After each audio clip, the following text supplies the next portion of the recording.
ছে নদী, ছে নদী।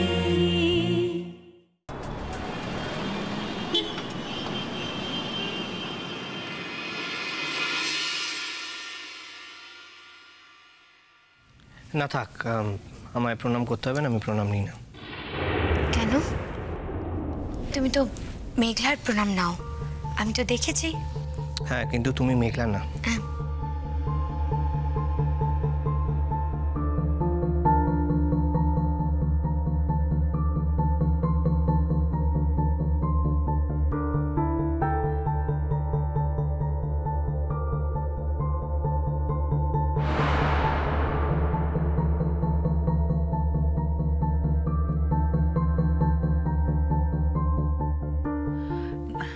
না আসলে মেঘলা তো খুব ছোট, মানে পিগলু না ওকে একেবারে ছোট বোনের মতো দেখে। পিগলুটা একটু ওরকমই জানো, প্রণাম টনাম নিতে চায় না। এই তুমি দাঁড়িয়ে কেন? তুমি বসো না। বা দেখো তিথি, তুমি যদি চাও তুমি কিন্তু যেতে পারো মেঘলার কাছে। কি হলো তিথি, বসে পড়ো না, আমি মেঘলাকে খবর পাঠাচ্ছি। বসো বসো।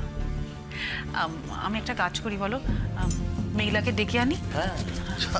ওই তো মিষ্টু, মিষ্টু জানা মেঘলাকে একটু ডেকে আন, তাড়াতাড়ি একটু আসতে বল, বল আঙ্কেল এসছেন। আচ্ছা। হ্যালো অদ্রিজা, ভালো আছো? আমি ভালো আছি অর্ণা, আর তোমার সঙ্গে আমার একটু কথা আছে। আমি তো আজকে ইউনিভার্সিটিতে অ্যাডমিশন নেব।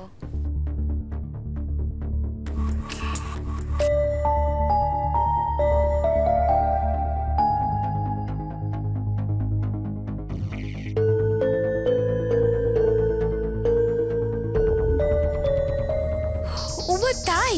সে তো খুব ভালো কথা, তোমার সাথে তো তাহলে রোজ দেখা হবে। আচ্ছা দাঁড়াও, আমি এক্ষুনি আসছি। হ্যাঁ আচ্ছা, আমরা যে কাজে এসেছি সেই কাজটা শুরু করি তিতিমা। হ্যাঁ বাবি, কিন্তু মেঘলা আসুক না, ও এলে ভালো হতো না? বুঝতে পেরেছি, মেয়েকে নিতে এসেছেন তো দাদা? হ্যাঁ, মেয়ের জন্য মায়ের মন কেমন করছে? হবেই তো।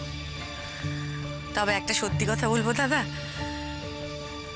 মেঘলা না থাকলে কিন্তু এবার আমাদের সবার মন কেমন করবে।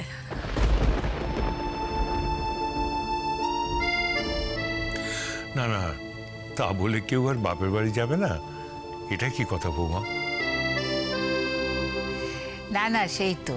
না না, নিয়ে যেতে চাইলে নিশ্চয়ই নিয়ে যাবেন, তবে আবার বেশি দিন রাখবেন না যেন।